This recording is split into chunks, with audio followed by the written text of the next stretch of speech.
Hello, everybody, and welcome to another episode at Enclosed Cosmology Fellowship. This study is a little different than what we've been doing.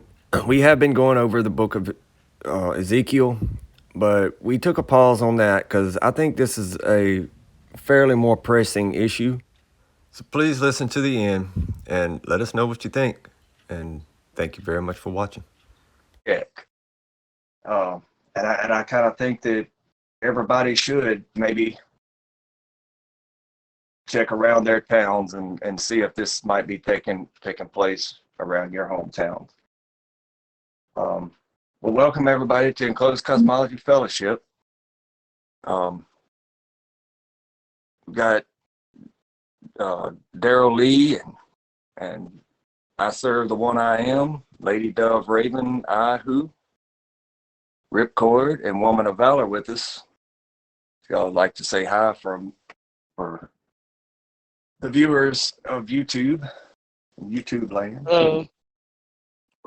Hello, everyone. Hi. Welcome to our fellowship. Welcome. Thank y'all all for being here. It's always a pleasure. Yeah, if anybody's interested, a lot of us, we get together on just about every night and just have fellowship. But I'm going to share some of these articles in the text chat here, if y'all would like to read along. Let's see if I can figure out how to do this again. This first one I'm going to read through, and many of them's going to be talking sort of the same thing, with a few different points here and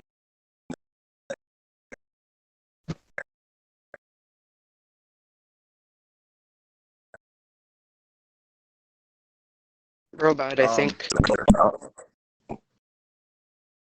What happened?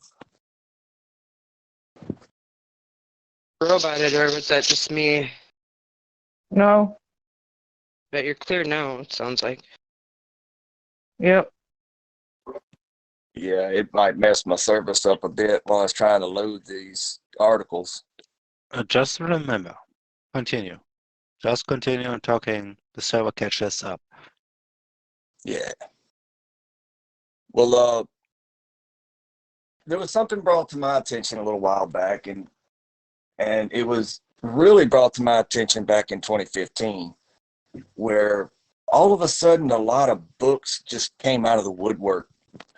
The things that I had never heard of before, and I can't really think of the names of them at the moment, but they were dealing with the cosmology of this earth. And it was like all of a sudden, where did all these books come from? How did they just surface all of a sudden? How come I had never heard about them? Well, what I wanted to talk about tonight is the destruction of said books.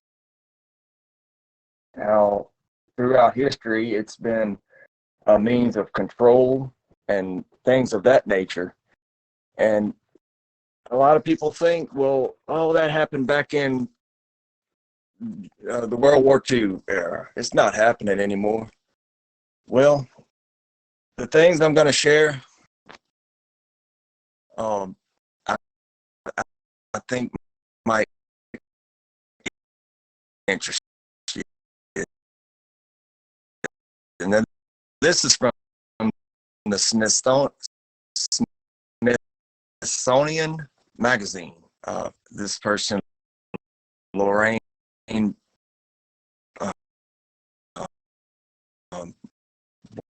Boys,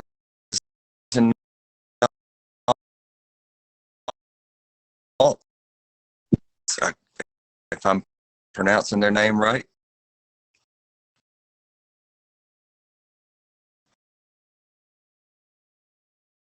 August 31st, 2017 says a brief history of book burning.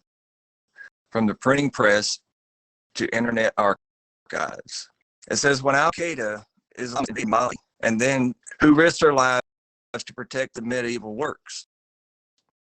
He and Timbuktu, and oh, no wonder I can't read. And then Timbuktu in 2012 among their targets for priceless manuscripts, books that needed to be burned.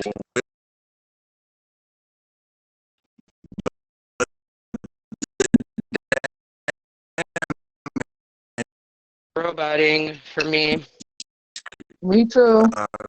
It could have been much worse if not for men like Abdel Kadar and Hadra. And I'm going to mispronounce a lot of these names, and I'm not very good at that. Books and libraries have been targeted by people of all backgrounds for thousands of years, sometimes intentionally and sometimes as a side effect. What about now? I might have been talking fast. Tell you what, I'll try to get to a better place. Yeah, you're fine now. Continue.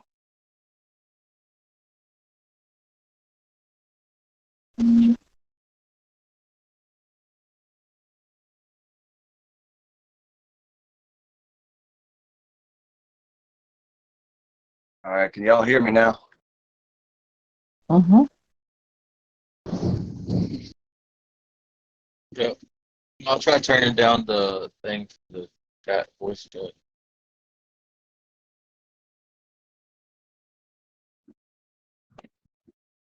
I'm gonna try to get to a little better place. I'm gonna have to reload that right quick. Place it. Just a moment. This may help. The bit rate's already turned down low. Turn it down any lower, it'll make everybody sound weird.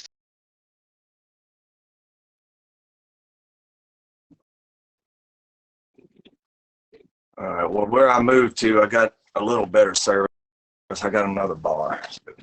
Maybe I could just leave it right here.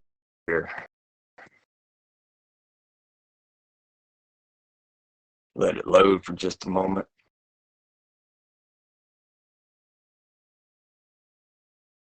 Well, they got to put all them advertisements in there.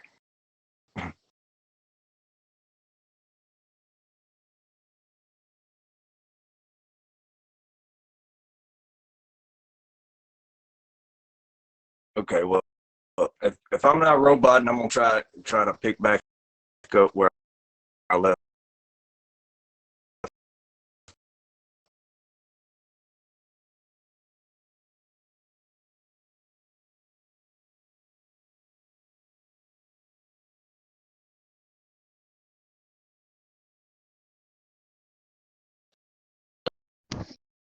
You should have started over.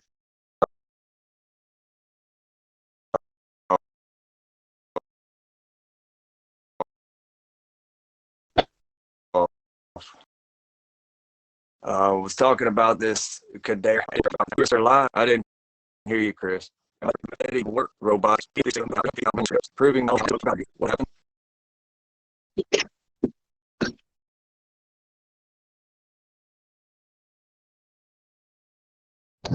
Just continue.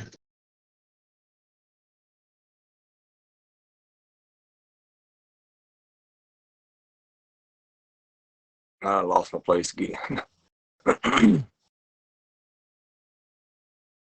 Says he and others succeeded in smuggling out 350,000 manuscripts, proving not only how much the books were valued, but also the lengths to which ordinary people were willing to go to save them.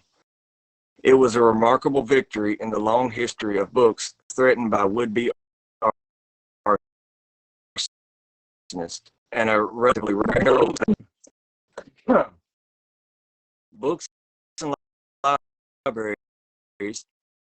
have been targeted by people of all backgrounds for thousands of years, sometimes intentionally and sometimes as a side effect of war. In 213 BC, Chinese Qi Wang, more widely remembered for his terracotta army in Xi'an, ordered a bonfire of books as a way of consolidating power in his new empire, according to historian Lois Maya Chan. His basic objective was not so much to wipe out these schools of thought completely as to place them under governmental control. Books of poetry, philosophy, and history were specifically targeted so that the new emperor couldn't be compared to of the past, although the exact amount of frictions lost is unknown. Chan writes that the history genre suffered the greatest loss. The history genre suffered the greatest loss.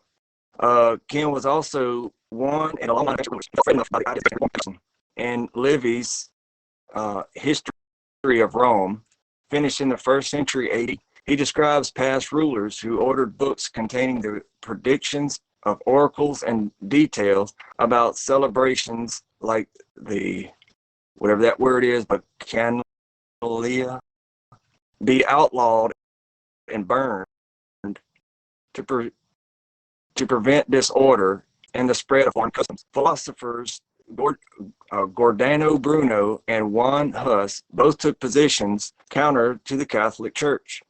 The former for his works on Copernican cosmology, the latter for attacking church practices like indulgences. Scholars Han J. Hillerbrand writes that the executioner charged with killing heretics like Bruno and Hus was often the same person who put flame to their books. But for Rebecca Nuth, author of Libercide, the regime-sponsored destruction of books and libraries in the 20th century, and Burning Books and Leveling Libraries, Extremist Violence and Cultural Destruction, I'm guessing that's the names of the books. Ken and religious leaders like him are only a small part of the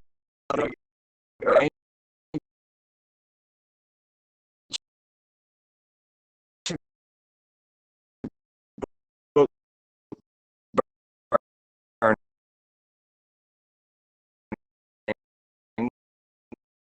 Yes, Joe. was a function of conquest.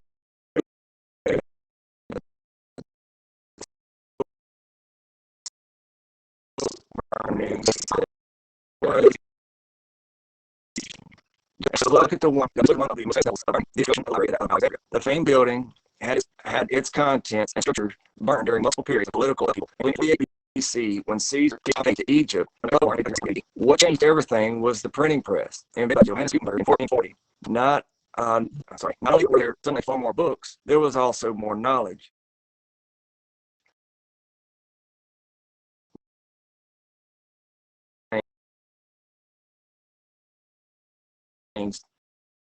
And all these things, News says, and some people in authority and regime agending huge rise in the way that they receive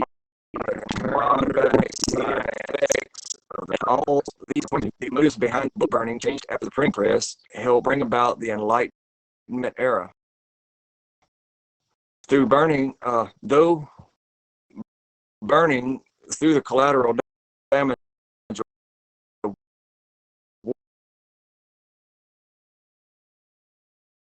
war continued to rise. The U.S. Library of Congress during the War of 1812 are all the libraries destroyed across Europe during World War II. People saw knowledge as a way to change themselves and the world, and so it became a far more dangerous commodity. No longer time than by burning books.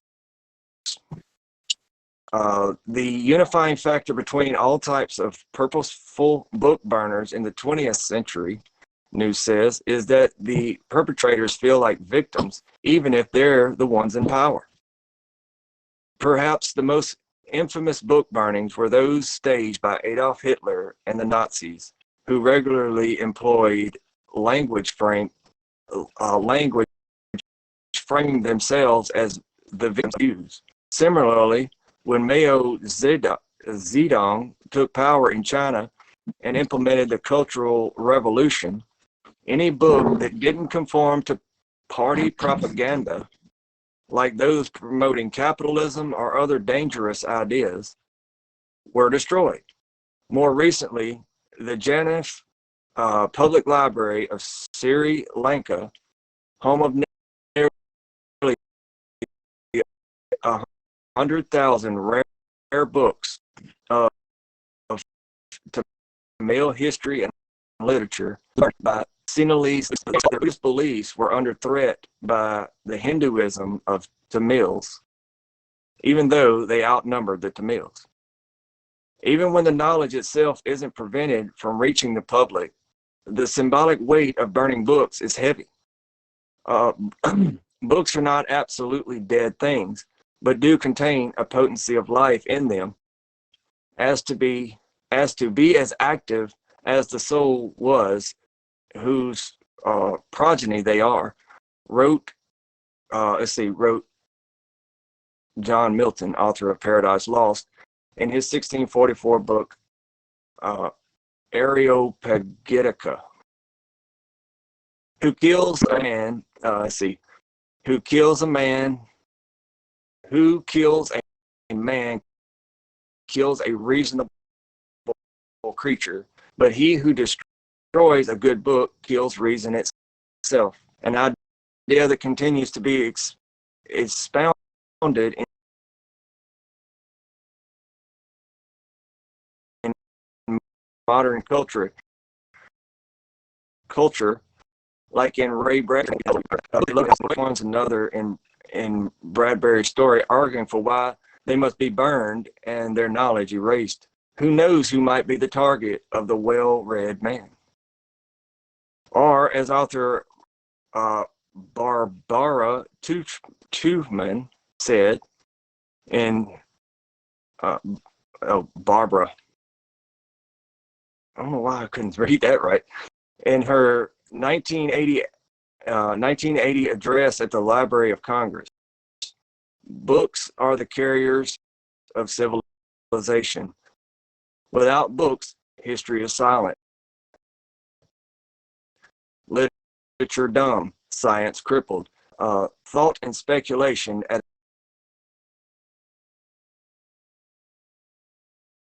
a standstill.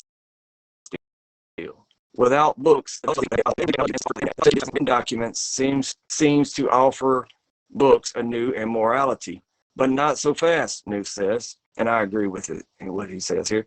We have technology to preserve so much knowledge.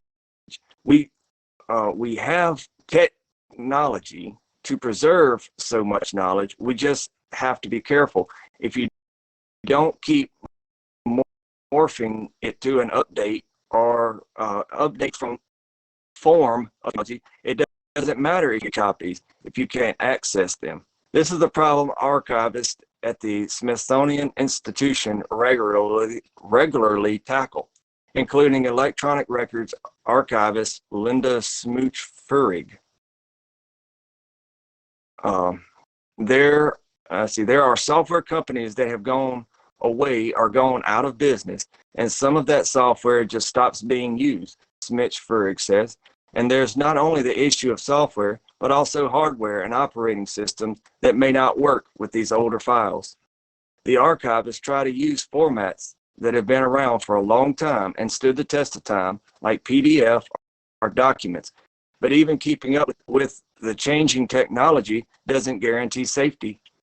Smith-Furig says one of the biggest challenges now is storage space. A few years ago, we were talking about gigabytes and then terabytes, and now we're getting into the area of petabytes.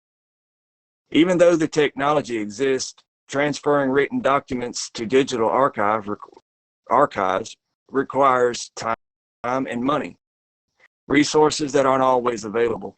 Sometimes doing so is counter to the belief of whoever happens to be in power. Just consider that under President George W.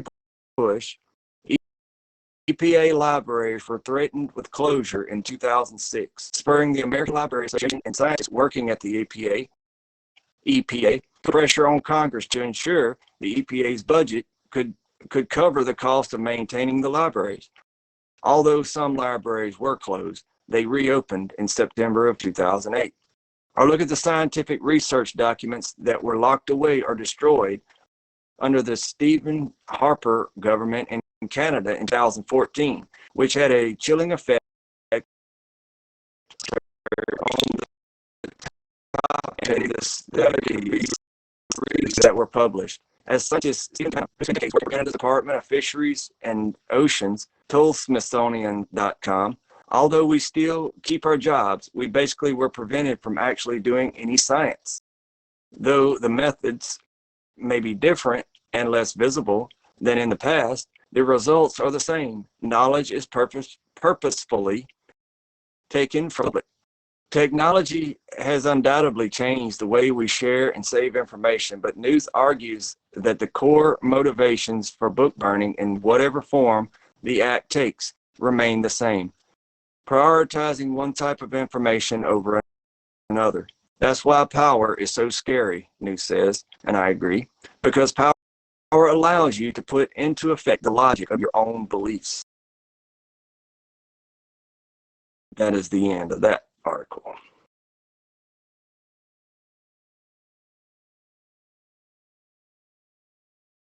So we see that right here in the very near past, even up to 2006 and 8, they were shutting down scientific organizations that have probably had lots of research because they've been in business for a long time. However, I disagree with some of the research that they do, or at least some of the conclusions that they come up with. I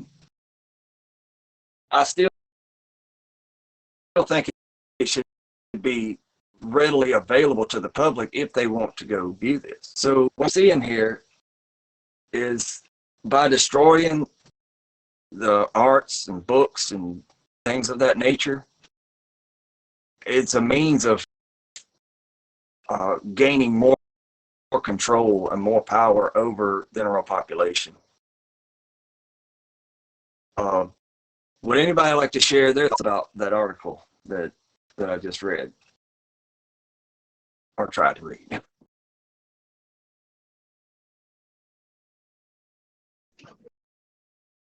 I definitely agree with you. Think of just the small mechanisms of control. Public school is not a small mechanism of control, but just all the little operations, they add up to bring a population that's more easy to control if there's only option, if people were really tuned into the fact that there's a greater way and we live in a world full of deception, they would definitely think twice about the decisions they make. And people we really do see things in black and white. Like we live in this black and white two-party world.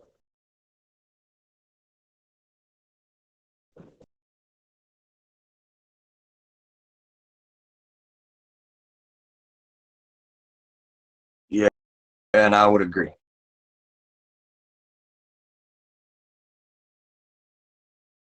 This conversation is something that's like, oh no, y'all really kind of showed. What's that?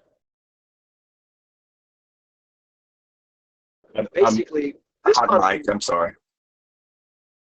Oh yeah, this conversation kind of comes to me like after I've seen a lot of crazy deception in the world and kind of had to deal with it personally and introspectively on my own, and just kind of save up that knowledge for the times they can be shared, So honestly, seeing the way the world's been deceived, it's kind of a burden, man, to see it,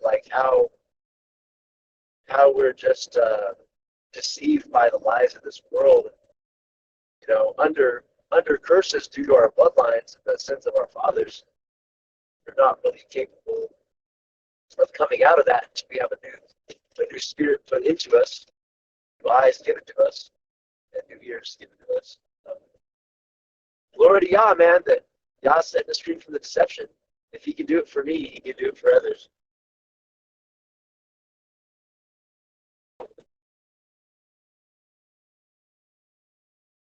Yeah. One thing that I'm kind of seeing is this way of controlling the population by the elites or whoever is in control of these books.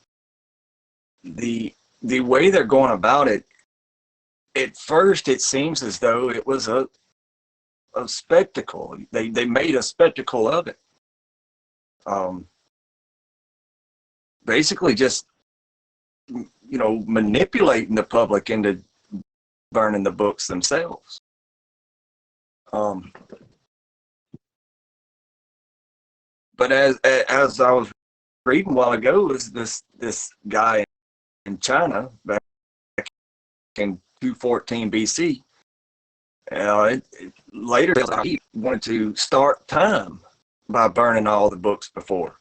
He wanted to start time with him.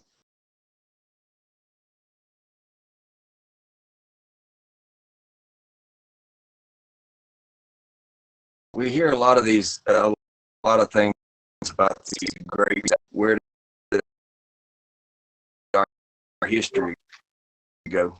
Well, it's pretty easy to change it when the history books don't exist anymore.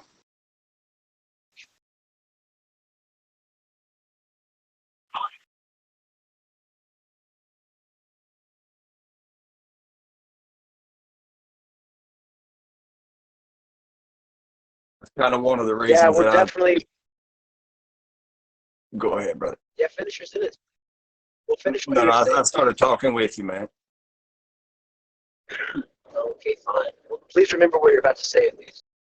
I really feel like we're watching history being made, like we're witnessing history in the making, where the spiritual worldview lens that's biblical and includes angels and demons and giants and tribes and kings and conquerors is really being deleted from people's perception and mind frame. And if you think about how it was in the old times, talk to people about giants, a lot of people talk to you about it. If you talk about biblical cosmology, a lot of people were open or even subscribed to that. But bit by bit, that part of people's mentality has been dismantled and been replaced with deception, And if you think about, it's like I've done a lot of like alt history studies and, looked into I've studied megalithic structures for like 10 or 15 years and all this, all history stuff. And if you think about what technology existed in the past, it's far beyond what we have now. And so, just the fact that that's been covered up so thoroughly that you have to dig and find bits and pieces of information just goes to show it's not difficult. And we have scriptures, we have biblical texts, and even other archaeologically accurate texts that tell us information. So it's interesting how we have gotten to a point where we just believe what we're told. We believe the television, we believe the narrative that is most popular. We subscribe to the current thing, right? I support the current thing. You got a whole land of people that just support the current thing. And we're watching history in the making, 2023, I believe it's going to be the time when everything changes. So many things happening here leading up to one world government, one world currency. And I think it's important to take note, record these conversations and set them in the annals of history, because we're going to have to tell our grandchildren, if we get to that many generations down, how things were in the past, because there may not be history books, like you're saying, that tell the facts.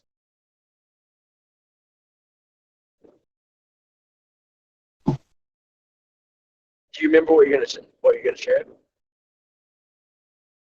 Yeah, I do. I was just kind of wanting to let everybody know that if you want to have a hobby collecting something, history books, different books about our time and things, it's a really good thing to hold on to.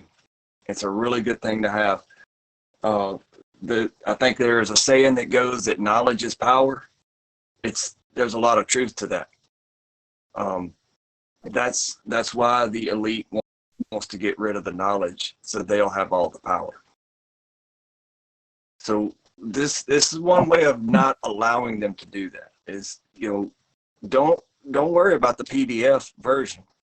Get the book, get the hard copy book, because all they have to do is unplug the machine to get rid of all the books that are stored on PDF or digitized. All they have to do is turn the computer off. And that article really portrays it They when it can't said do how that. They can't do that.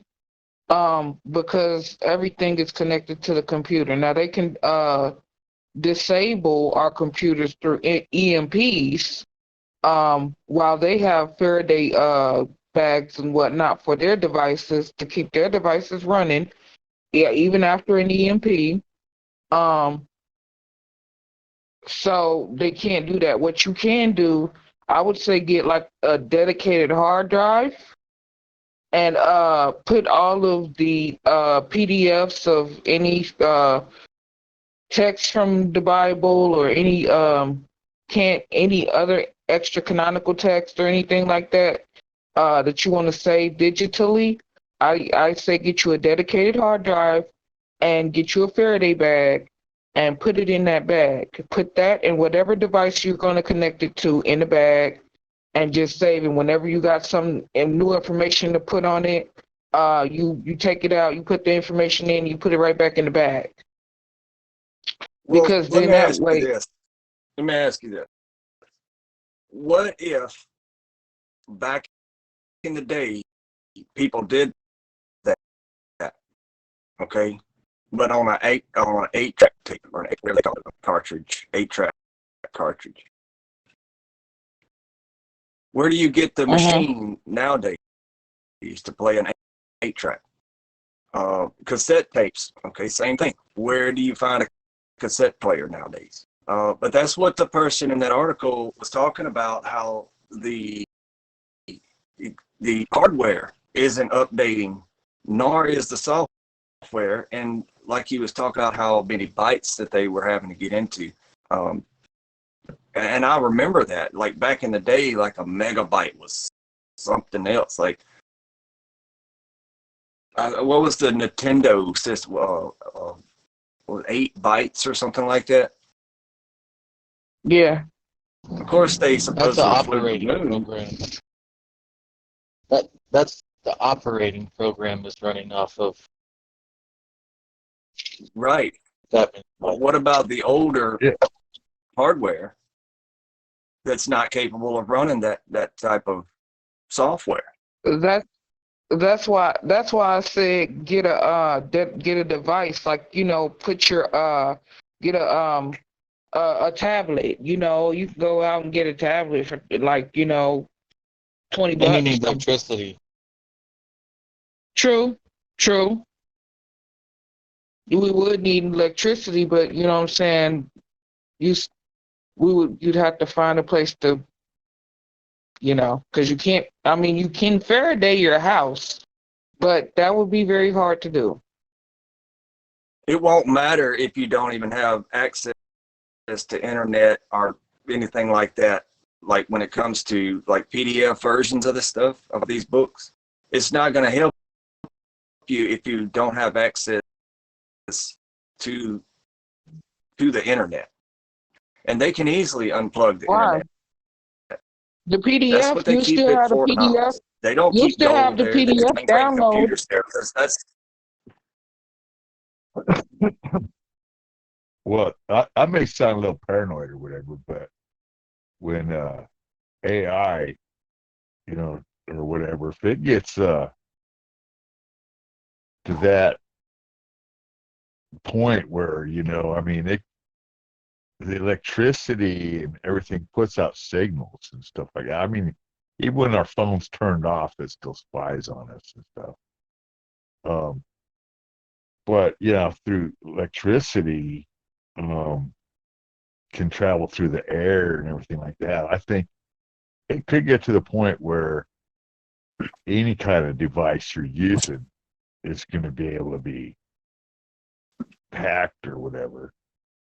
But Yeah, I mean, actually, they went through the same wait, thing. bro, wait. There's actually a news article I was reading the other night about how they're trying to make legislation now so people's durable medical equipment don't get hacked.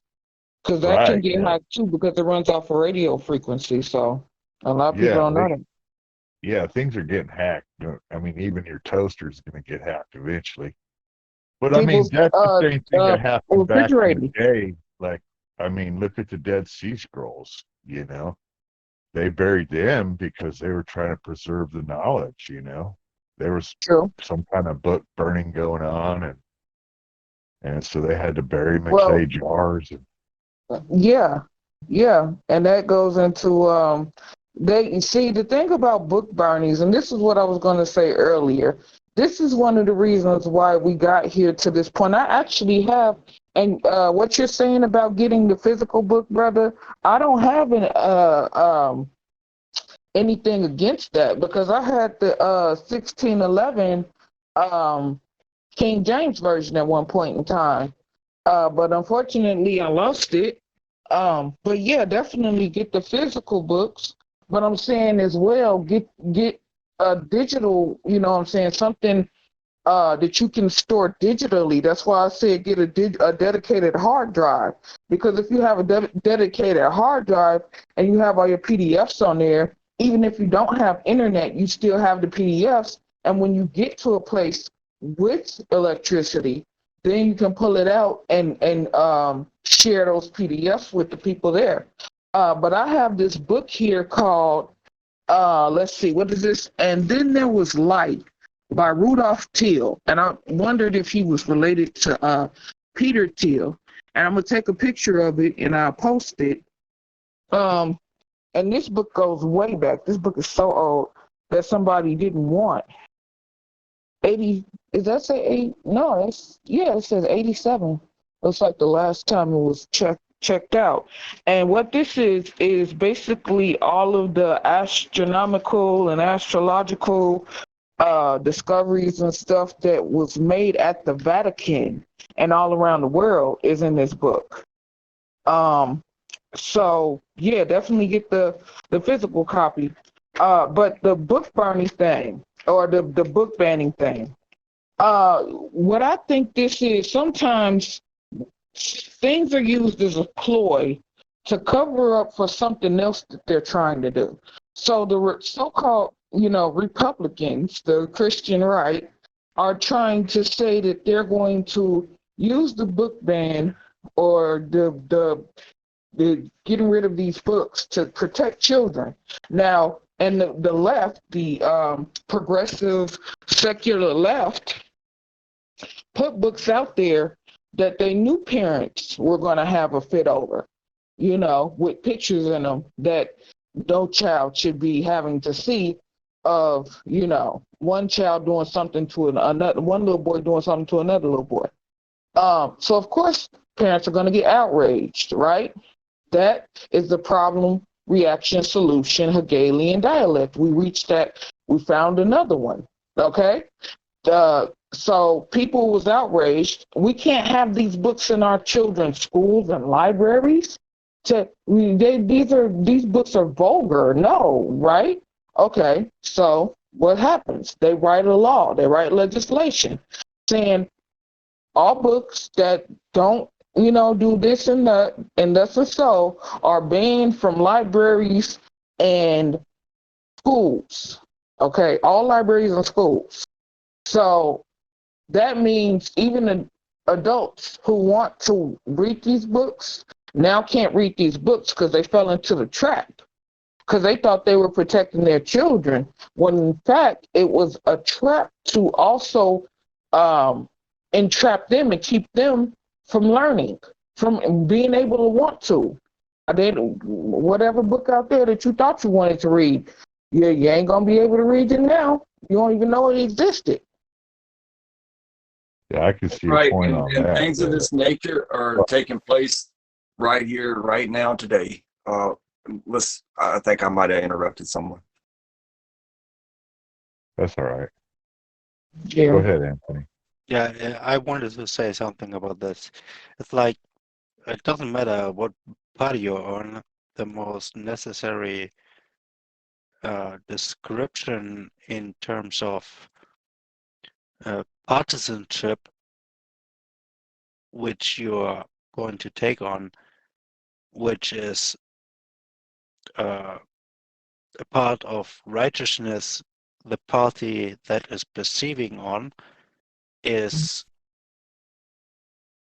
a self-righteousness. So therefore, all that is going on from one party, basically what we are now observing as a Democratic party, it's unrighteousness, what we perceive as described in the Bible itself. So therefore, the Democratic Party has taken a side which is unchristian in general. But Yeah, mostly, I agree with you. even though we, yeah, I agree with you, and I think we're going to get into a little bit of that in this next post. Daryl, I think you was wanting to say something. I think I interrupted you. Oh, I was just agreeing also. I seen her point about, it's a trap that, you know, that they're putting out there something that they know the public, parents and stuff ain't going to want.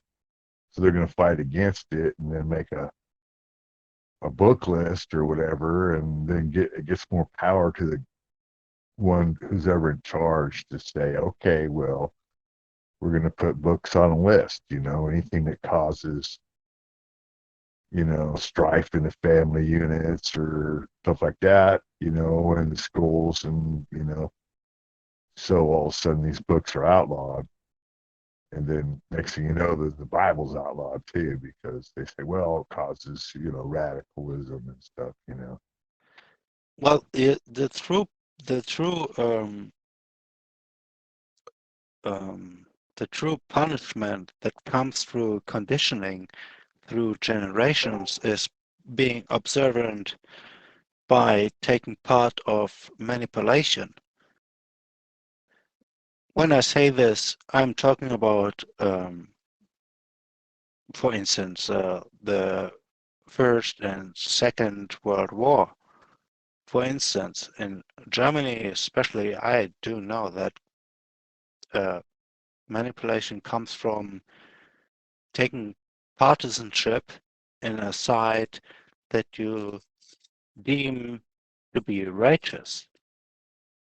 So therefore you put one side in what they are doing in on the wrong side by what you are.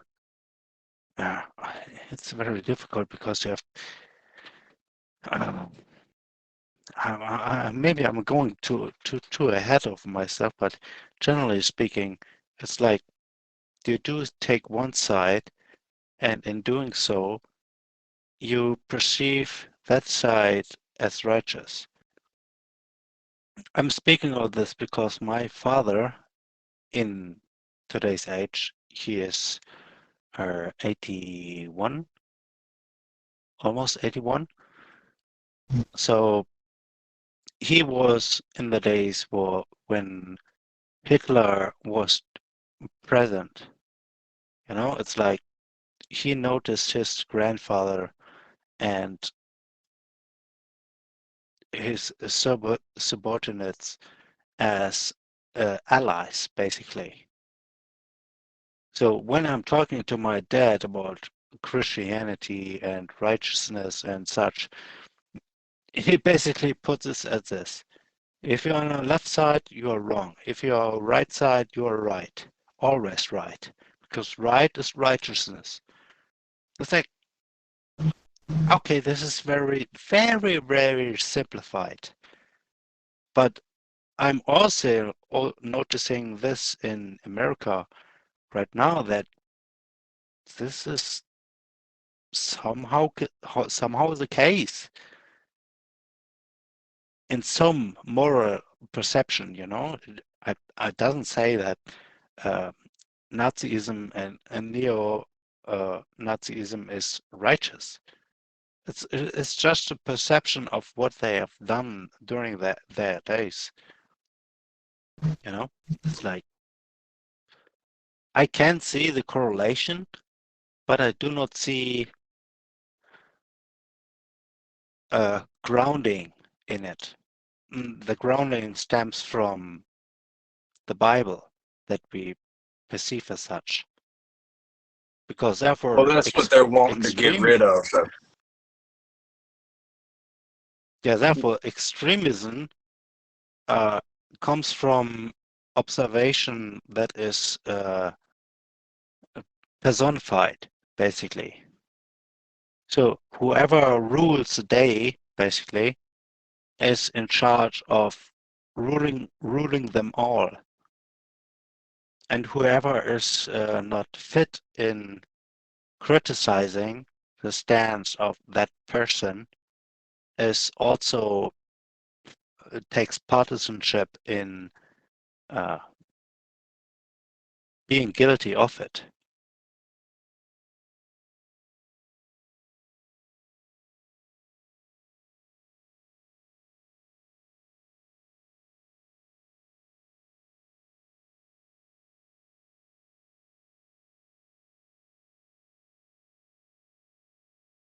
Yeah. Well, I do agree, but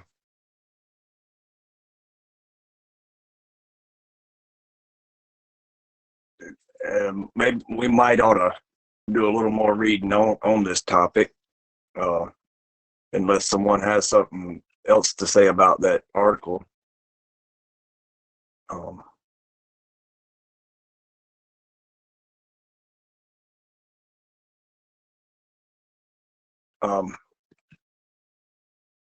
If nobody does, I shared the Wikipedia post in the text chat there. But all right, it's actually a rather lengthy article. Yeah, it's actually a rather lengthy article. To my surprise, I didn't actually know this about it until I read through it, and I recommended everybody check it out. But can you post it? Yes, sir. It's in the text chat. All right, I found it. All right. But if anybody would like to read along, I'll get started reading it. And it's got a good bit of information. I'm not going to read it all. I'm not going to read it all, but there is a good bit that I would like to read. It says book burning. Book burning is a deliberate destruction by fire of books or other written materials, usually carried out in public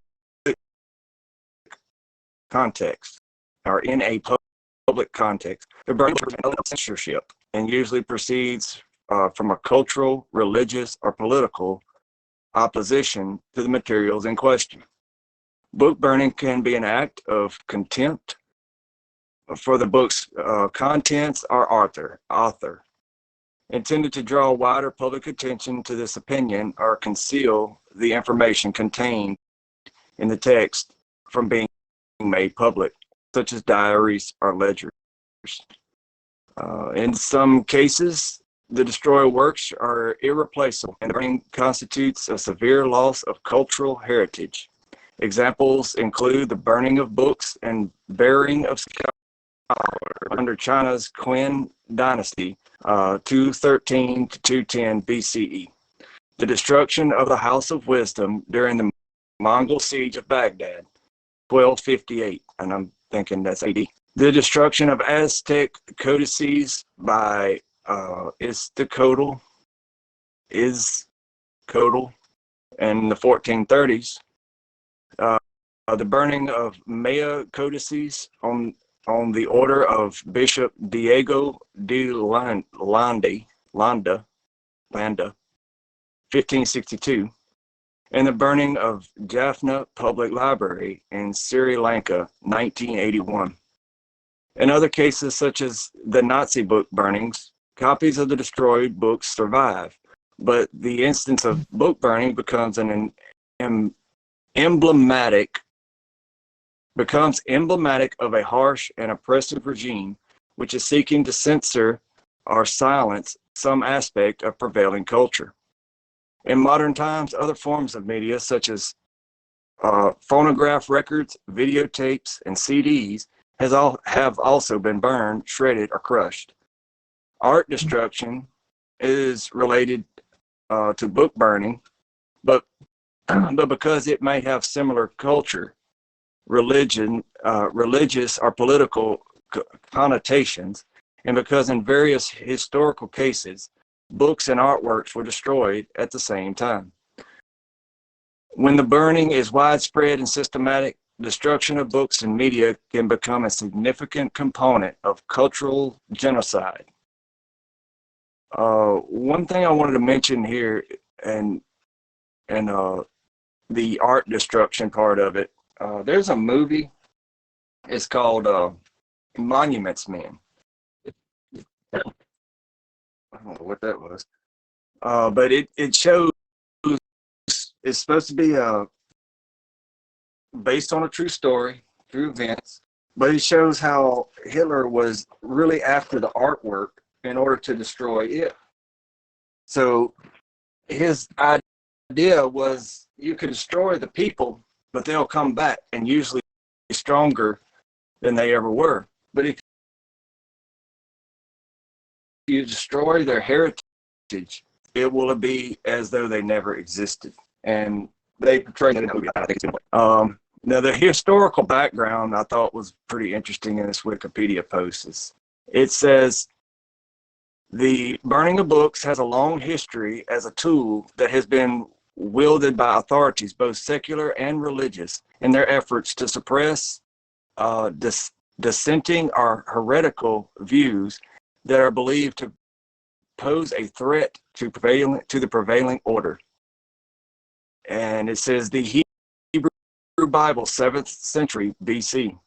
According to the Tanakh, the Hebrew Holy Text, in the 7th century BC, King Jehoiakim of Judah burned part of a scroll that Baruch ben Neriah had written at prophet Jeremiah's dictation, Jeremiah chapter 36. Burning of books and burying of scholars in China, 210 BCE. The Qin Shi Huang, the first emperor of the Qin dynasty, ordered the burning of books and burying of scholars. And in 210 BC, he supposedly ordered the live burial of 460 Confucian scholars in order to stay on his throne. Though the burning of books is well established, the live burial of scholars has been disputed by modern historians who doubt the details of the story, which first appeared more than a century later in the Han Dynasty, official Sim Quinn's record of the Grand Historian. Some of the books were written in Shangxing, a superior school founded in 2208 BC. The event caused the loss of many philosophical treatises of the 100 schools of thought. Treatises which advocate the official philosophy of the government, legalism, survived. The Christian book burnings, 80 to 1759. In the New Testament, Acts of the Apostles, it is claimed that Paul performed an exorcism in Ephesus, and maybe one of y'all could tell me more about that. After men in Ephesus failed to perform the same feat, many gave up their curious arts and burned the books because apparently they did not work. And it says, and many that believed came and confessed and showed their deeds. Many of them also, which used curious arts, brought their books together and burned them before all men. And they counted the price of them and found it 50,000 pieces of silver. Says after the first council of Nicaea, 325 CE, Roman Emperor Constantine the Great issued an edict against non-Trinitarian Arians, which included a prescription for systematic book burning. And it says, in addition, if any writing composed by Arius should be found, it should be handed over to the flames, so that not only will the wickedness of his teachings be obliterated, but nothing will be left even to remind anyone of him. And I hereby make a public order that if someone should be discovered to have hidden a writing composed by Arius, and not to have immediately brought it forward and destroyed it by fire, his penalty shall be death. As soon as he is discovered in this offense, he shall be submitted for capital punishment. According to Elaine Pagels in AD 367 and Pathesis, the zealous bishop of Alexandria, issued an Easter letter in which he demanded that Egyptian monks destroy all such unacceptable writings, except for those he specifically listed as acceptable, even canonical. A list that constitutes the present New Testament. Pagel sees, I can tell that. Letter 39, I can't say that word. Antithesis Paschal letter 39 for 367 CE, which prescribes a canon, but her citation, cleanse the church from every defilement, page 177, does not explicitly appear in the festival letter. Heretical texts do not turn up as palimpsests, scraped clean and overwritten, as do many texts of classical antiquity. According to author Rebecca Nuth, I think we just read her idea about it. Multitudes of early Christian texts have been as thoroughly destroyed as if they had been publicly burnt. In 1759, Pope Clement the 13th decreed that all books of biologist Linnaeus to be burned. Linnaeus. Burning of Nestorian books, 435. Activity by Cyril of Alexandria, 367 to 444, brought fire to almost all writings of Nestorius, 386 to 450, shortly after 435. The writings of Nestorius were originally very numerous. However, they were not part of the Nestorian or Oriental theological curriculum until the mid-6th century, until those of his teacher, Theodore of Mapsutia, and those of Didorius of Tarsus.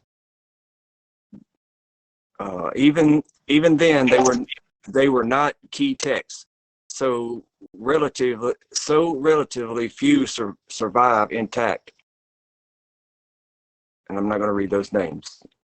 Burning of Arian books, according to the Chronicle of Fedger, Ricard, king of Visigoths, reigned 586 to 601, and first Catholic king of Spain. Following his conversion to Catholicism in 587, ordered that all Arian books should be collected and burned, and all the books of Arian theology were reduced to ashes, along with the house in which they had been purposely collected. Which facts demonstrate that Constantine's edict on Arian works was not rigorously observed, as Arian writings or the theology based on them survived to be burned much later in Spain. French burning of Jewish manuscripts in 1244. As an outcome of the Disputation of Paris, 24 carriage loads of Talmuds and other Jewish religious manuscripts were set on fire by French law officers in the streets of Paris. Spanish Empire burning the Aztec and Mayan manuscripts in the 1560s. During the Spanish colonization of the Americas, numerous books written by indigenous people were burned by the Spaniards. Several books written by the Aztecs were burnt by Spanish conquistadors and priests during the Spanish conquest of Yucatan. Despite opposition from Catholic numerous books found by the Spanish in Yucatan were burnt on the order of Bishop Diego de Landa in 1562. De Landa wrote on the incident that we found a large number of books in these characters, and as they contain nothing in which were not to be seen as superstition and lies of the devil, we burned them all, which they, the Maya, regretted to an amazing degree, and which caused them much affliction. Catholic book burning in Tudor and Stuart periods, 16th and 18th century. The founding of the Church of England after King Henry VIII broke away from Catholic Church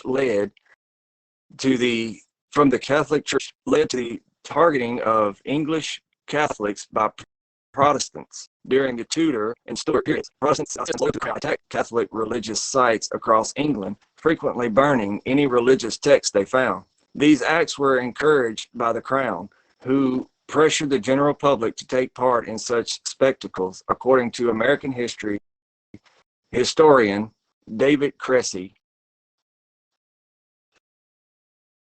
Over the course of the 16th and 17th occurrence, relocated from an outdoor to an indoor procedure, and changed from a bureaucratic to a quasi-theatrical performance.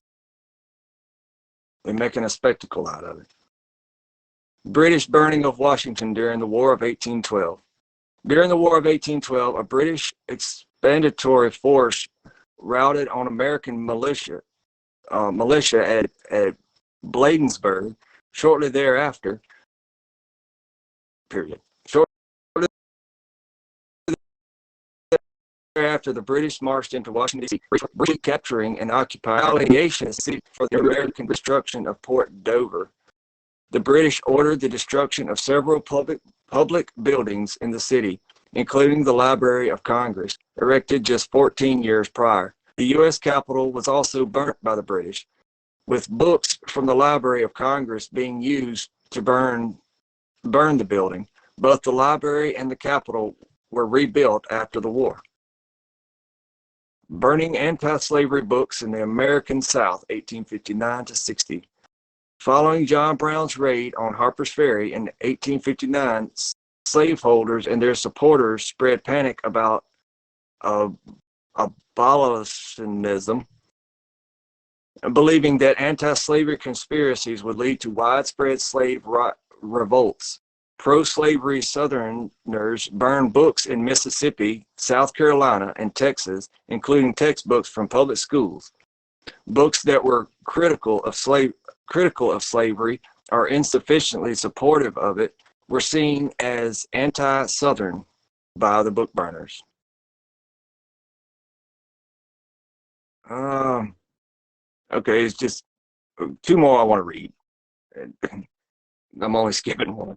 The Nazi government, Nazi regime, 1933. The Nazi government decreed broad grounds for burning material, which acts subversively on Nazi Germany's future or strike at the root of Germany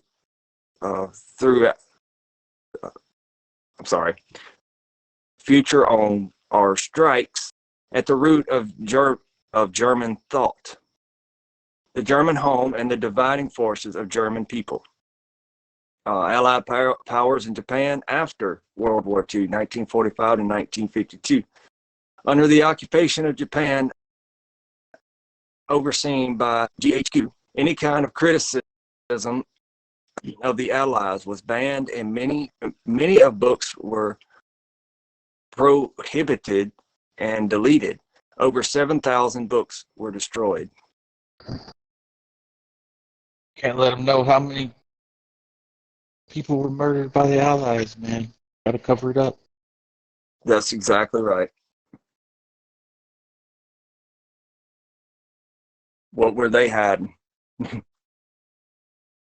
The last thing I was wanting to read from Wikipedia is the modern biblioclasm.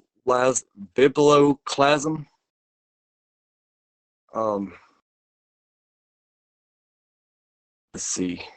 Yeah, still a good bit to read here. 20th century and Azerbaijan, when a modified Latin alphabet was adopted, books which were published in the Arabic script were burned, especially those published in the late 1920s and 1930s. The texts were not limited to the Quran. Medical and historical manuscripts were also destroyed. I didn't read that right. Book burnings were regularly organized by Nazi Germany in the 1930s by stormtroopers so that degenerate, quotes, works could be destroyed, especially works written by Jewish authors such as Thomas Mann, Marcel Proust, and Karl Marx. One of the most infamous book burnings in the 20th century occurred in Frankfurt, Germany on May 10, 1933. Organized by Joseph Goebbels. Books were burned in a celebratory fashion, complete with bands, marchers, and songs, seeking to cleanse German culture of the Goebbels compelled students who were engaged on by their professors to perform the book burning.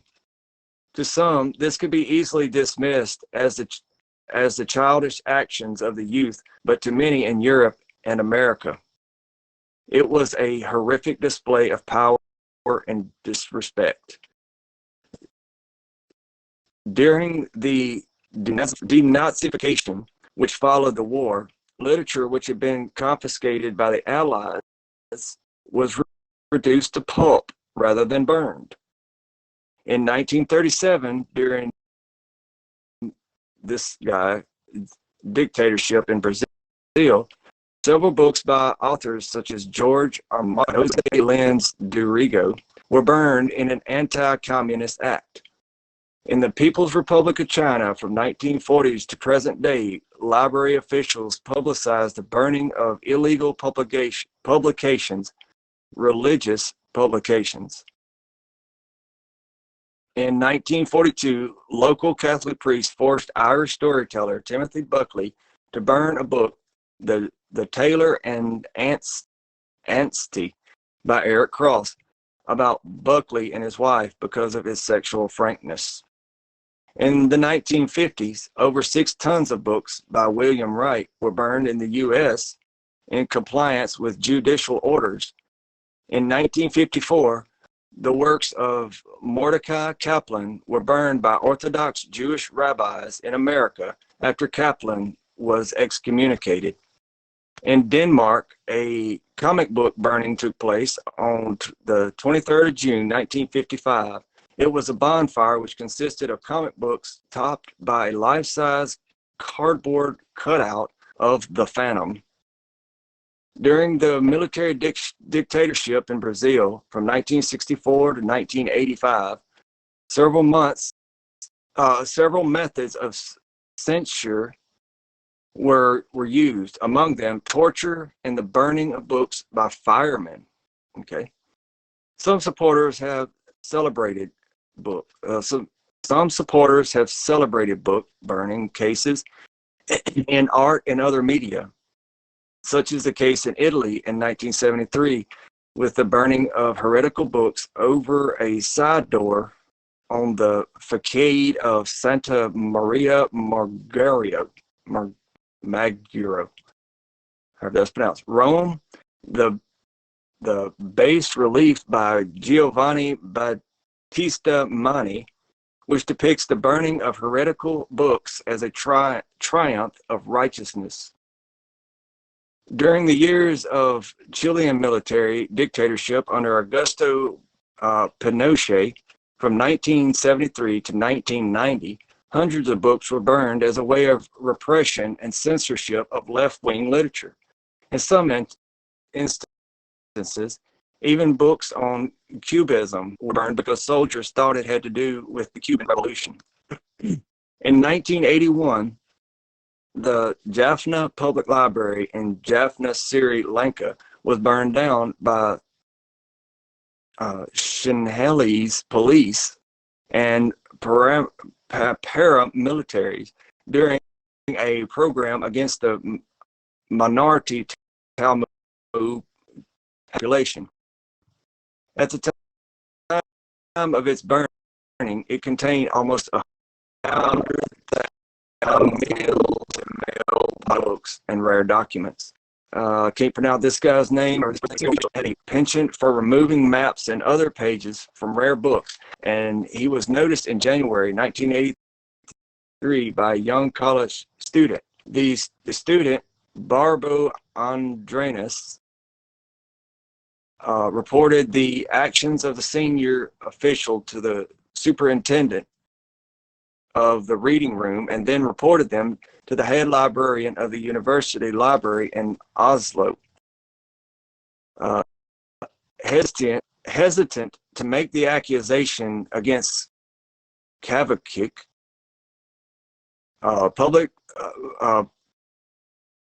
hesitant to make the accusation against this person public because it would greatly harm his career, even if it was proven to be false. The media did not divulge his name until his house was searched by police. The authorities seized 470 maps and prints, as well as 112 books that this guy had illegally obtained. While this may not have been the large scale, violent demonstration which usually occurs during wars. This guy's disregard for libraries and books shows that the destruction of books on any scale can affect an entire country. Here, a senior official in the Norwegian government was disgraced, and the university library was only refunded for a small portion of the cost which it had incurred from the loss and destruction of rare materials and the security changes that had to be made as a result of it. In this case, the lure of personal profit and the desire to enhance one's own collection were the causes of the defacement of rare books and maps, while the main goal was not destruction for destruction's sake. The resulting damage to the ephemera still carries weight within the library community. In 1984, Amsterdam South African Institute was infiltrated by an organized group which was bent on drawing attention to the inequality of F3, well organized and assuring patrons of the library that no harm would come to them. Group members systematically smashed microfiche machines and threw books into the nearby waterway. Indiscriminate with regards to the content which was being destroyed, shelf after shelf was cleared of its contents until the group left. Staff members finished fished books from the water in hopes of salvaging the rare editions of travel books, documents of the Boer Wars, and sorry, I lost my place, and contemporary materials which were both for and against that word, apartheid. Many of these materials were destroyed by oil, ink, and paint that the whatever that word is, demonstrators had flung around the library. The world was outraged by the loss of knowledge that these demonstrators had caused, and instead of supporting their cause and drawing people's attention to the issue of apartheid, the international community denounced their actions in Amsterdam South African Institute at Amsterdam. Some of the demonstrators came forward and sought to justify their actions by accusing the Institute of being pro-apartheid and claiming that nothing was being done to change the status quo in South Africa. Let's see, the 21st century. The advent of the digital age has resulted in the cataloging of an immense collection of written works exclusively or primarily in digital form. The intentional deletion or removal of these works has often been referred to as a new form of book burning. For example, Amazon, the world's largest online marketplace, has increasingly banned the sale of controversial books. An article in the New York Times reported that booksellers that sell on Amazon say the retailer has no coherent philosophy about what it decides to prohibit, and seems largely guided by public complaints. A biblicotastic incident occurred in, I can't say that word, New South Wales, Australia in 2009, reported as just like the ritual burning of books in Nazi Germany. A book burning ceremony was held by students of the socially harmful cult, universal medicine, and esoteric healing business, which was owned by Sergei Binyan. Students were invited to throw their books into the fire. Most of the volumes were on Chinese medicine, Kansology, acupuncture, homeopathy, and other alternative healing modalities, all of which Ben Hanyan has decreed evil are prana. And I did look up that word prana, I didn't read about it though. Russian nationalists burned Ukrainian history books in Crimea in 2010. Pro-Russian demonstrators burned books in eastern Ukraine 2014. After the failed 2016 Turkish coup, can't say that word, the Turkish government burned 301,878 books deemed related to the group or its alleged leader, Fethullah Gulen, including 18 textbooks with the word Pennsylvania in them. Photos of books being burned became a viral sensation on the internet once they were taken by a website named Chronos 27. In 2019, the French language province Catholic Sport in southwestern Ontario held a flame purification ceremony and burned around 30 recently banned children's books. The ashes were used as fertilizer to plant trees, and according to the participants, the action was to turn a negative to a positive. The books included Tintin and Asterix and were deemed harmful to indigenous people. Since the introduction of the controversial national security law in 2020, multiple counts of biblicalism, can't say that word, have been reported. Shortly after the introduction of the new law, books written by prominent Hong Kong pro-democracy figures, including Joshua Wong and Tanya Chan, have been removed from public libraries. In 2021, 29 previously available titles from the Titanium Massacre are completely removed from the public libraries, which 94 of the remaining 120 titles are only available on request. In 2022, reported by local media, 3 secondary schools removed more than 400 books since June of 2021. Unlike the two book burnings happened in the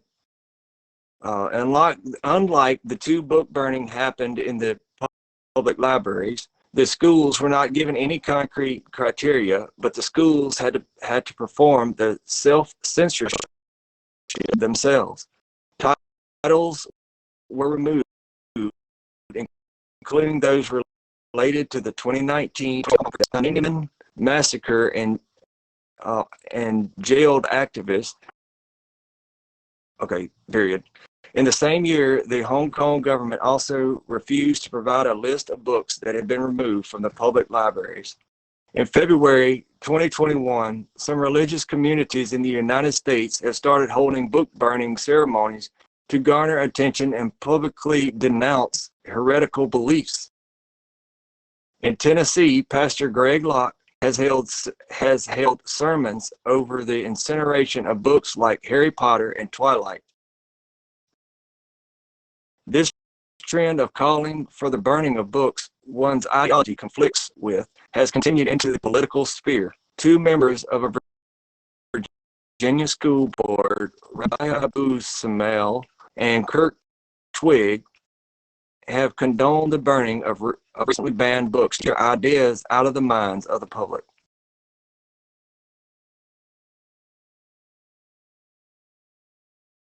And that's all I was going to read there in the Wikipedia post. I hope I didn't put everybody to sleep. But Oh no, we you were just didn't. talking about how. Oh, go ahead. Yeah, I just wanted about to say that whoever starts to burn books first, that starts to conflict with ideology of certain groups, those are being ahead of controlling the certain narrative of society that they might take control of right now, regardless of time. And yeah.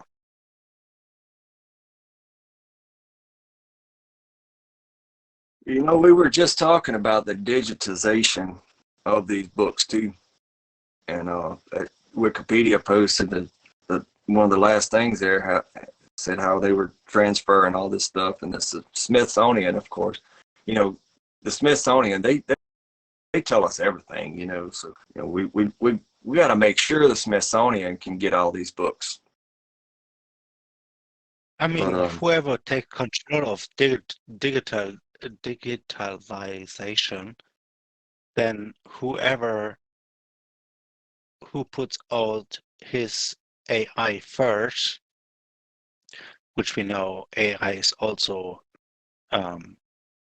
controlled by its creator, who puts inputs into his codes of certain AI, that such AI may then start to do the same thing instead of burning, just erasing from not eternal clouds, but determined clouds that have been saved by certain servers and such. So it would be seen as hacking and what have you, but in certain it would be AI that took control of such things. And to be more precise, I think in the Revelation it says, by this you shall know that what did it say exactly? by these things you shall know. No, not like this.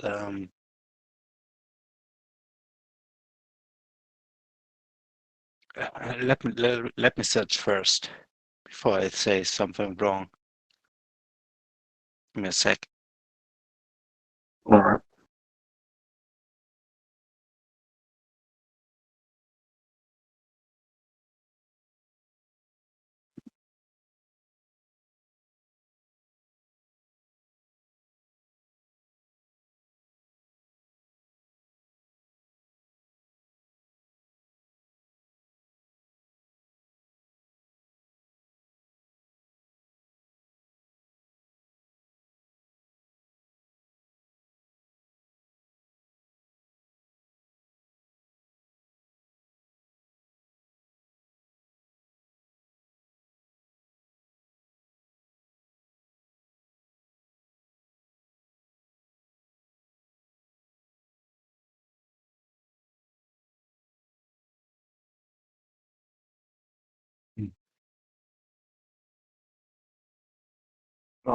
Ripcord, were you looking something up?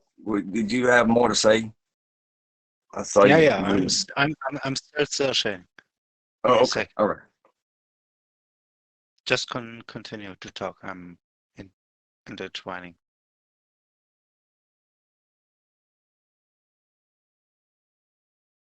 Well, feel free to jump in whenever you find it, brother. And just right quick about the digitizing of these books. Are we not making it just super easy for them to destroy them, or to hide them or get rid of them? Because just like I was saying about that movie, The Monuments, man, if you destroy a culture, it's as if they cease to exist. Um, and I did notice that it said that when the Spanish conquistadors came to the Americas, one of the first things they did was started burning books. And now, what happened to that civilization? Where are they today?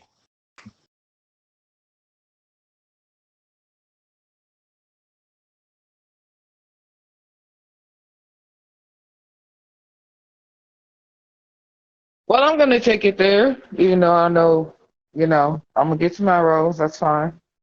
Uh, about the thing about slaves not being able to read in the South, um, that's a real thing. They did not want people to learn. Certain people, majority of slaves, to learn how to read, because Well, then we could. When I say that, I mean to learn how to read like they read, because we had the slaves' Bible, and we could read the slaves' Bible just fine. And it was really only the pastor in the church of the slaves who read that book. It wasn't the congregation at that point in time. And now that being said, about these book burnings and removal of the books and everything and the culture, I don't know my people culture. I mean, I know black people culture. I know that I was born, well, not me, my family comes from Dockery Farms, which is called the birthplace of the blues. And it wasn't called Dockery Farms up until about 10 years ago. It was called Dockery Plantations. My great grandmother, from my mom's side, was named Sarah Dockery. Okay. I know that history, but I don't really know anything of the history that came before.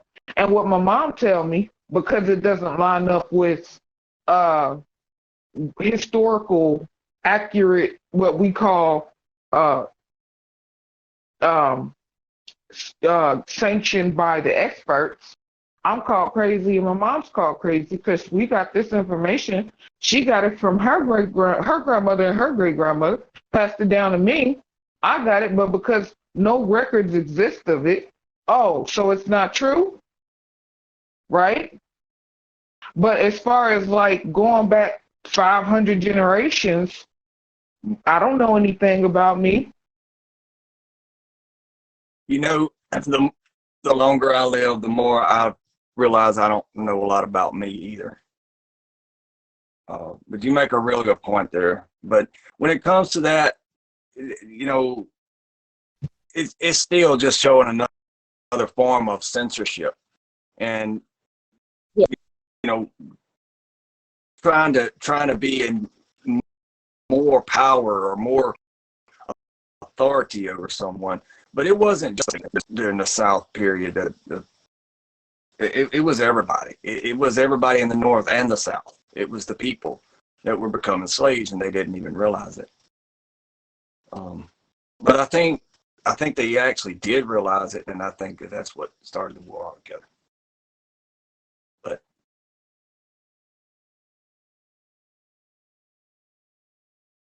Okay. I'm definitely, I have to agree with you on that. We all have lost our culture coming, being born, our parents, ancestors coming to the melting pot, which they didn't start calling it that until like what, the 60s, the 70s, you know. Oh, it's a melting pot. But, and you're trying to amalgamate all these different cultures and religions here and say that people have the freedom to, you know, choose and the freedom, for religion. And it's like, but then you put parameters on it, and then you say, if somebody says like, I'll give you for instance, we used to the Christians used to pray in the state house here in Illinois before they opened the session.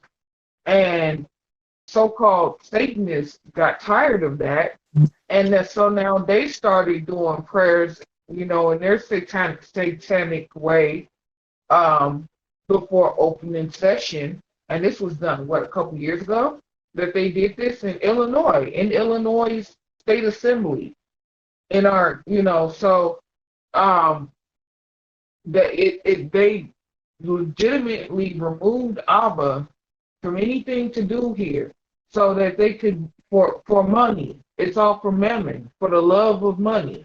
Okay. Um, and when they did that, well, first off, we have to even take it to the so-called founding fathers and the fact that they weren't fully, actually, truly Christian either. I mean, look at what they found under Benjamin Franklin house, all them baby bodies down there, you know. So that says a lot to, where we are and how we got here and what we don't know about where we are and how we got here, what's been hidden from us, and what people refuse to go look for when the math doesn't add up, you want to blame them, but then you have to remember you broke out of the matrix a long time ago. Abba broke you out, um, and the Bible says if Abba want them to break out and know the truth, then they gonna know the truth. But if he don't want them to know the truth, they don't know the truth.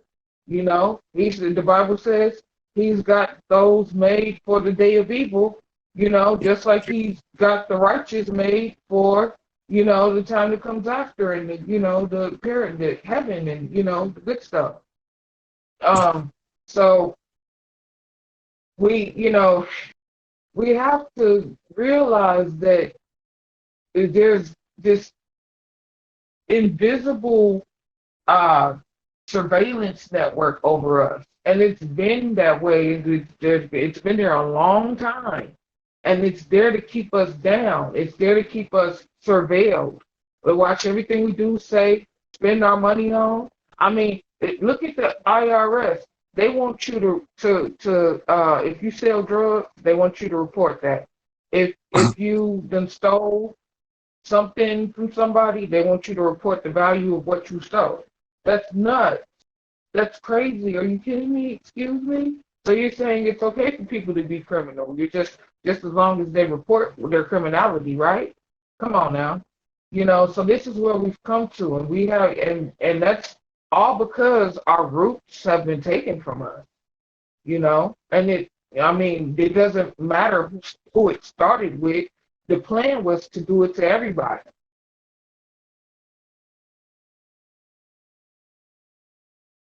Right. And I think you're making a pretty good point. And I think Veronica made a pretty good point here. She says families immigrated and didn't pass info down either. I have no idea about our history either. And I'm the same way. However, I do have a bit of a genealogy book of my family. I don't know exactly who did it, who went through it all, but I'm thankful that they did.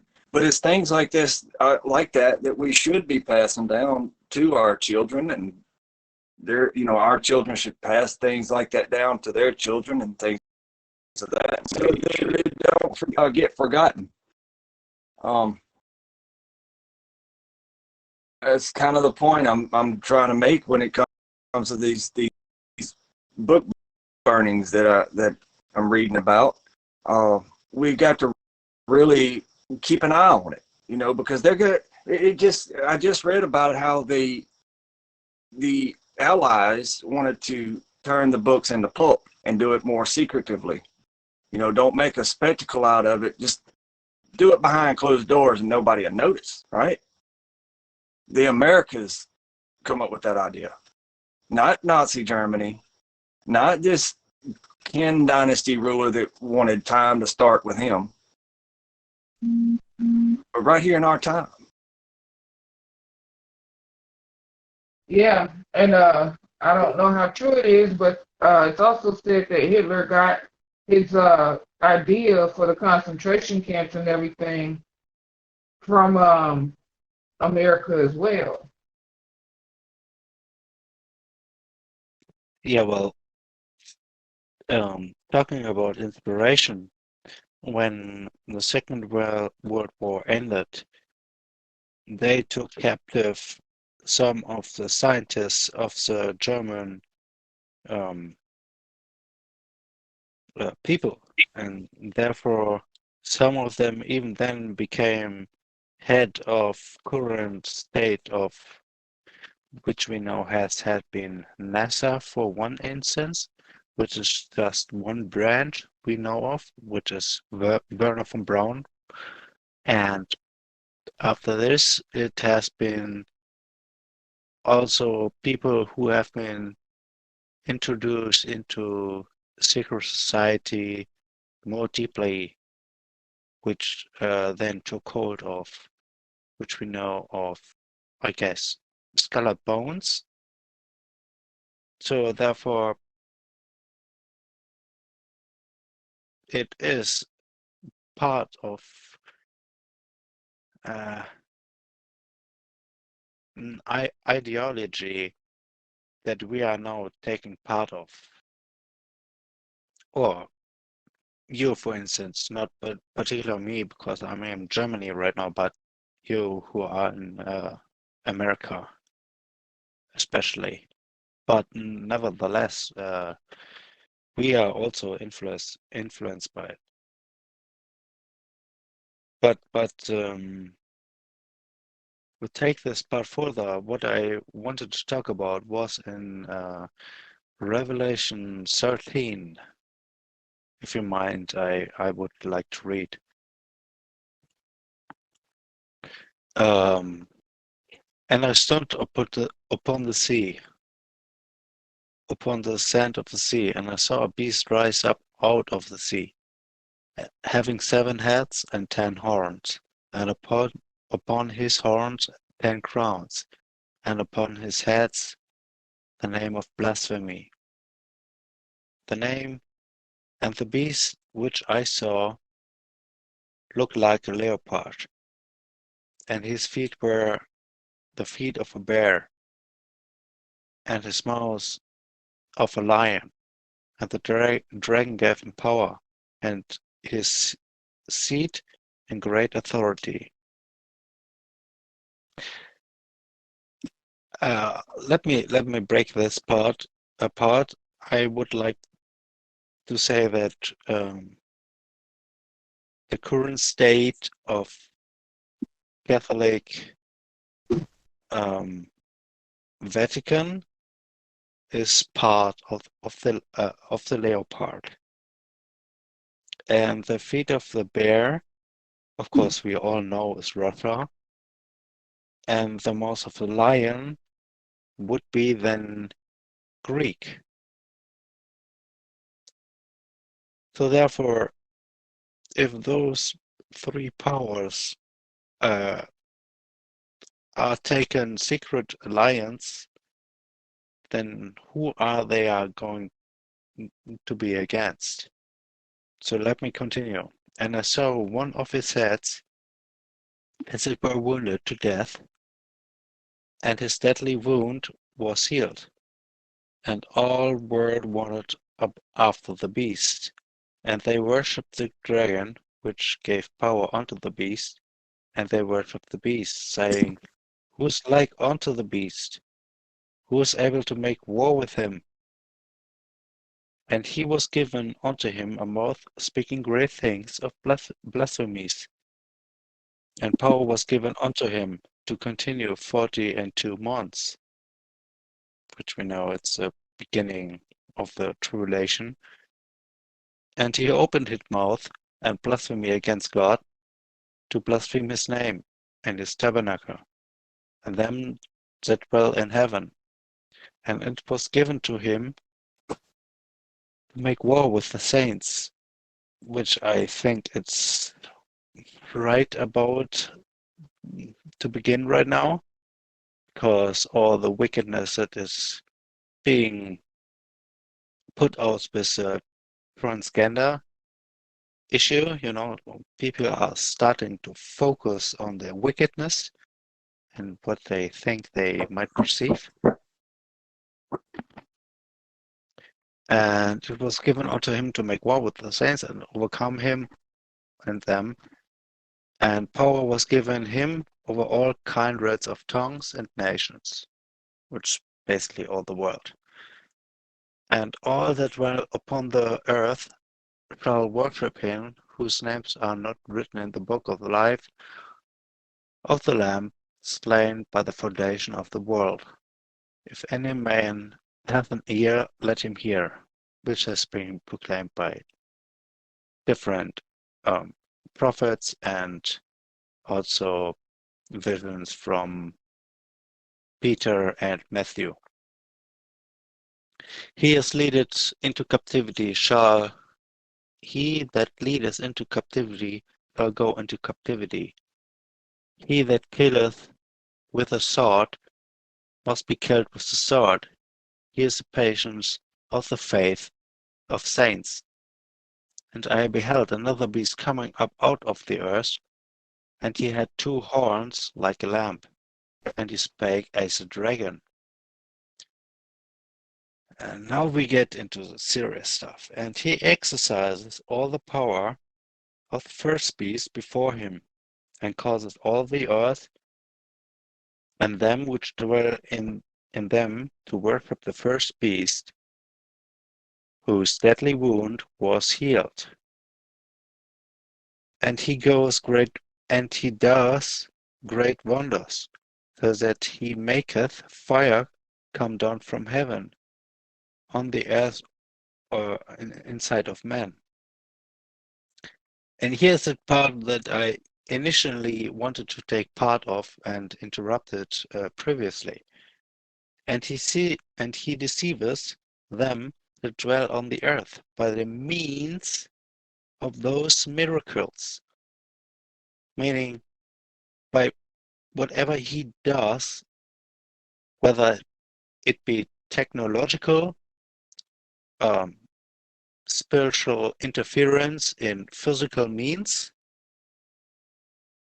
I'm continuing, which he had power to do in the sight of the beast, saying to them that dwell on the earth, that they should make an image to the beast, which had the wound by sword and did live.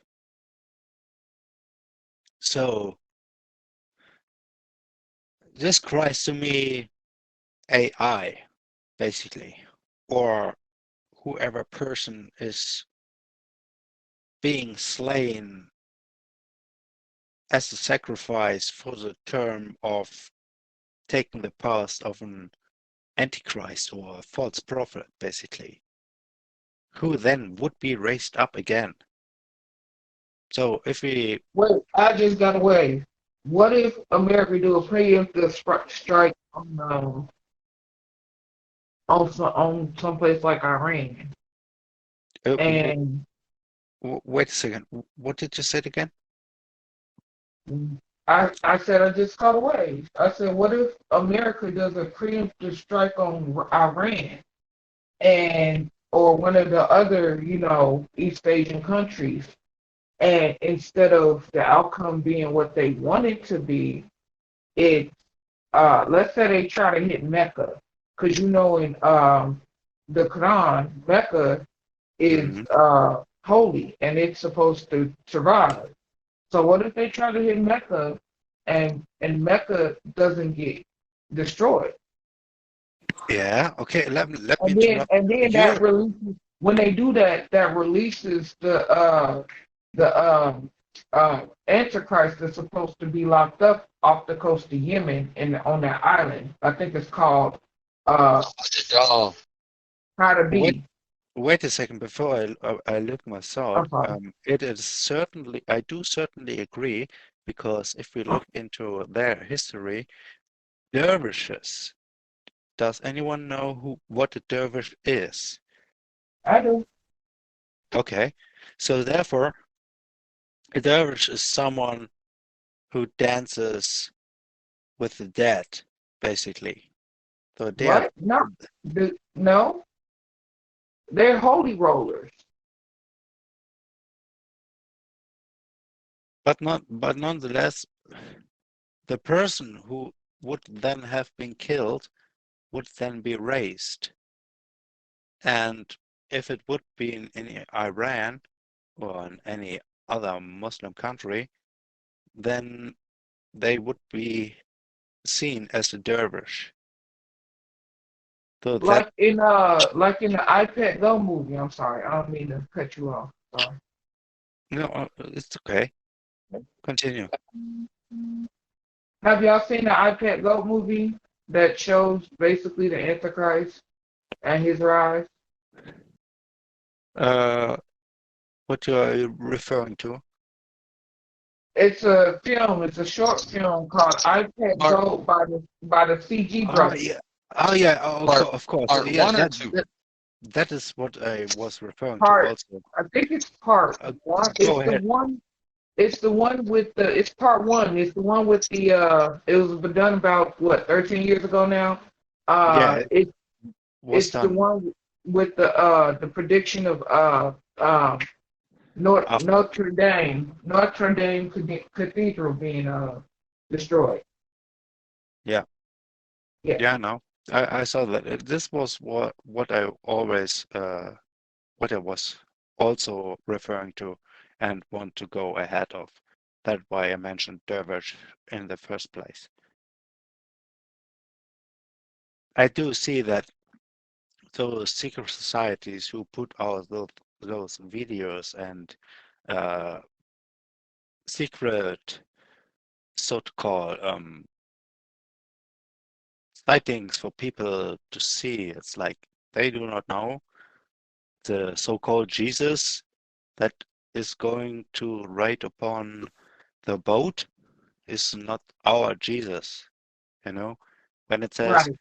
when you see them, when you see me, say, I'm here in the dust or in the wherever place it is, do not believe them. You know, this is basically it that this video describes. Well, it Wherever, started a while back because I brought this up before, but a long time ago, back in 2010, when I first moved into the area where I live with my brother, I was living at his house with him, me and my mom, and he would have people who were proselytizing, and they would come over, and we have different churches here. We have the Encounter Church here. We have Baptist Church, Presbyterian Church. We got a Lutheran church here. We got different churches here.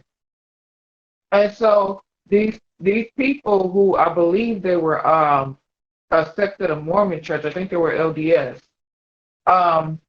They what is LBS? Church of Latter-day Saints.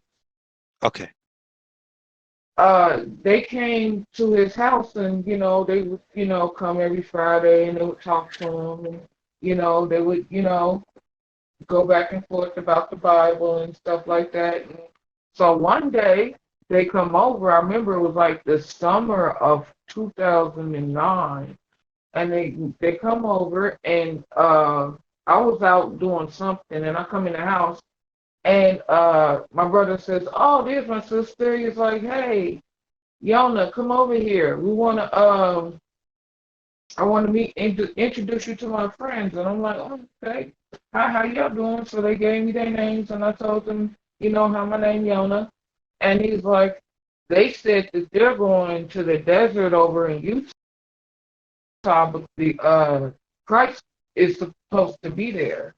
And I'm like, "Oh, Jesus Christ is supposed to be in Utah? I didn't know that." So, it's even way back then in 2010, 2009, people was like running to different areas because they heard, "Oh, he's here. Oh, he's there." I mean, there's one guy in Russia, they call him the Maitreya.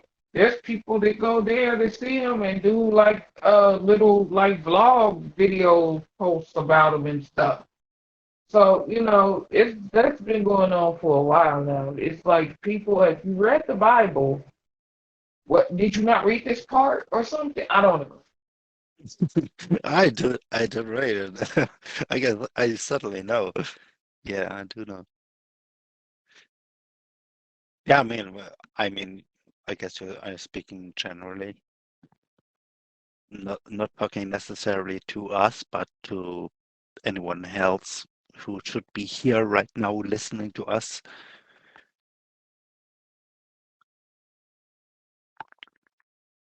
That's oddly specific, but I'm gonna leave that alone.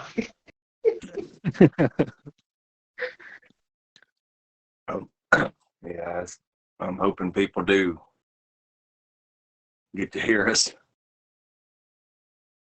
I think this is a very important topic, especially in today's times. And after I get through reading everything, we'll share something that has came to my attention within the last few months.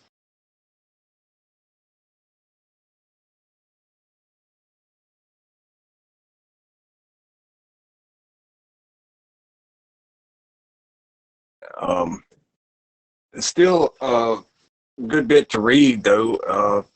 But if anybody would like to talk about what we just went over or has any more information that they'd like to share,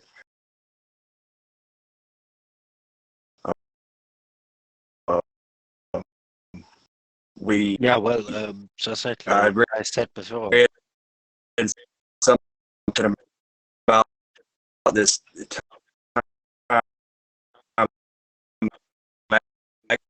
magazine post in the Oh, Wikipedia article. wait a second. Can you repeat that again? What you just said? I'm sorry. Yeah, I was saying that at the reading all of this, I was going to share something that's came to my attention within the last few months, and see if anybody else had anything to share about the video.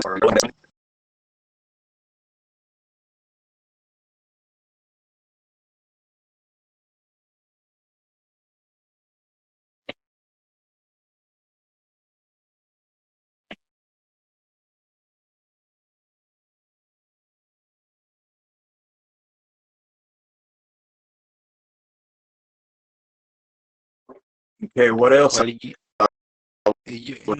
you were roboting really hard, so I guess try repeating that again right now, as long as it is clear.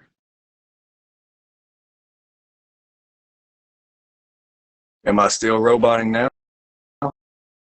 No, continue. Go fast. Oh, well, I was just saying that, if anybody had anything else to add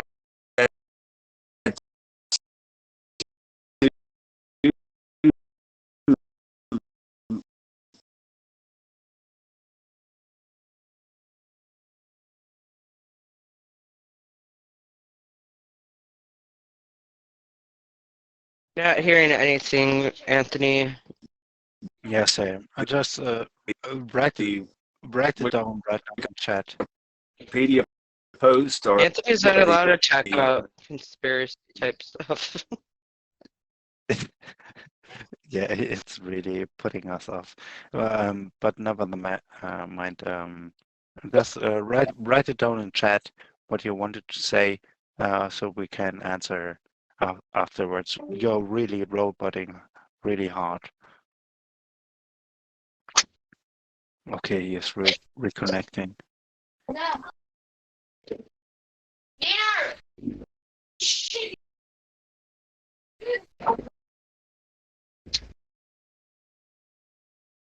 about it. Am I sounding any better now? Yeah, right now. Just avoid all conspiracy theory talk. Kidding. Yeah, no biggie. Yeah. He's on the roof of the building. He's on the roof of the building. Red team, go. Red team, go. You shiny robot. Yeah. Anthony's talking about stuff. I guess the server boost don't do nothing against the storm.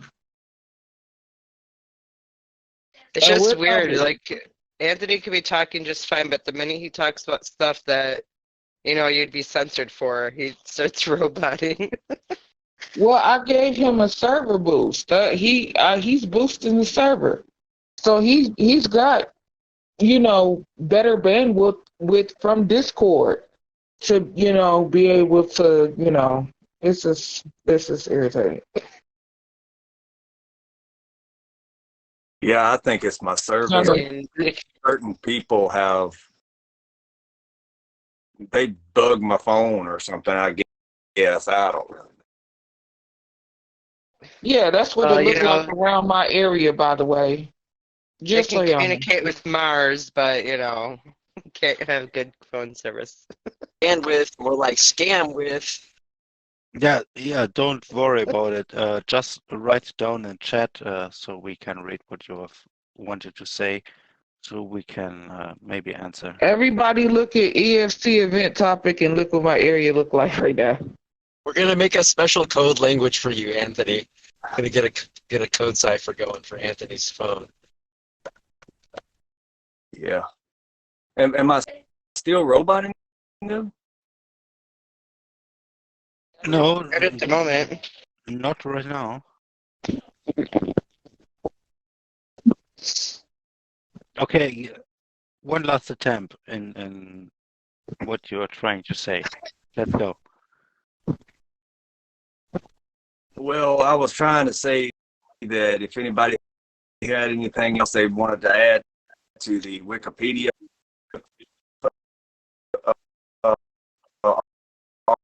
Mention that word. And there he goes, roboting again. Okay, I make a stop here. or I the just chapter of Revelation that you read, if they didn't have anything else to add.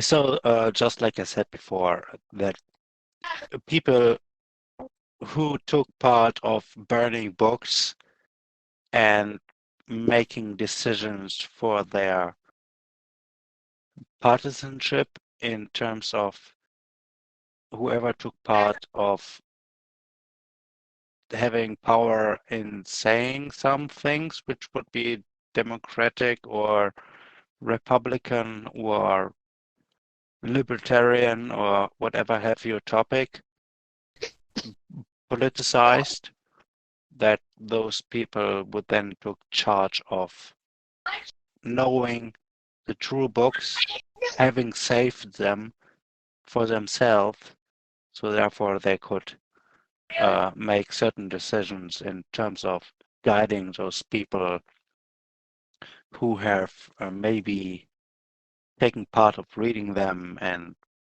taking them out afterwards. Basically targeting them.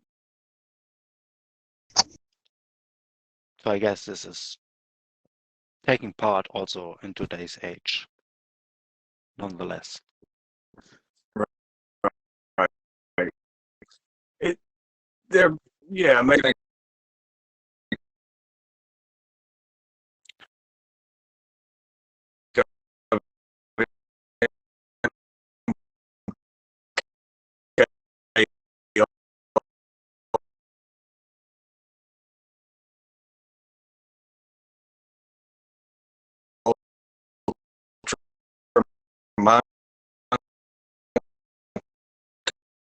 You just started roboting again. Yeah, you're just starting roboting again. Oh man, this Yeah, is sad, Anthony, you're bro. cutting out bad, like really I'm gonna bad. try to reset the phone right quick, y'all. Yeah, I guess. By the way, hello, and hello, comic Ripcord. book. Yeah, hi. Good How are you? evening. Oh, and Woman of Valor's in here. Hello, hello. Hello. Good evening. We're Yeah, talking we can hear. book burning tonight.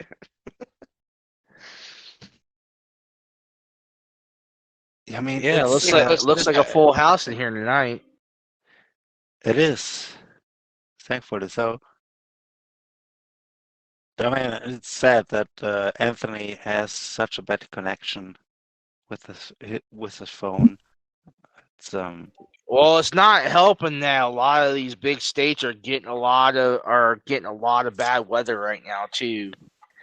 Like a lot of us are getting ill with some pretty bad weather. And I've got a lot of friends of mine right now who are getting slammed with tornadoes left and right too.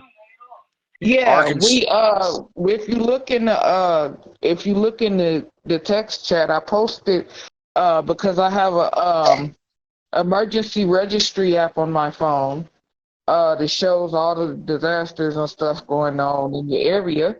And I showed what mines look like right now on the map, and it's just I'm surrounded, if you will. I'm in central Illinois. I'm in Missouri, but I'm also close to the Mountain Home Arkansas border too. So and Arkansas is getting absolutely devastated by this stuff right now. Yeah, Kentucky, Kentucky too, and they just got here real bad last year. Looked like somebody took a fist full of air and just boom, just the fist was made of air, full of air, just right through people's houses in Kentucky. I'm like, who's doing this? Why is this happening? Yeah, Mississippi just got slammed again really bad today too. Like Mississippi and Arkansas are getting just absolutely just pummeled by this. I live in Kentucky, and it's been bad here tonight, all day really. But my connections went out twice before I got on here. This is Deb. Deb. Hey. I've been praying for everybody, hoping that everything goes all right. Doesn't sound good. Yeah, I'm in Missouri, so I'm kind of somewhat lucky because Missouri usually gets the leftover of what everybody else ends up getting.